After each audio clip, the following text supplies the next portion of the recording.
Výborne. Čiže lokálna znalosť trhu rozhoduje. Tá high liga je, že všade, kde je výborná cena, kde vychádzajú čísla, ale predsa len niekde sa zamerať by bolo fajn. Prečo? Vybudovať si lokálnu znalosť trhu. Výborne, presne. To som chcel povedať.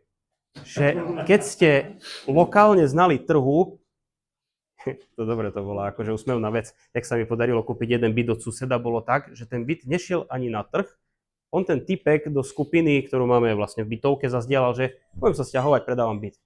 No ja som ho nepustil, kým mi ho nepredal.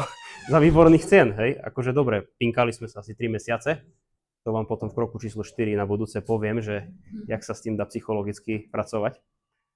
A teda, kde? Možno bola to aktuálna informácia, ak bola aj z začiatku. Keď viem napríklad, že ten Pentagon, že tam nejaké občianske združenie, ktoré čistí Pentagon, viem, že teraz sú tam také ceny, vyčistí sa to, prečo by som tam teraz nevyčistil? Chápem. Super.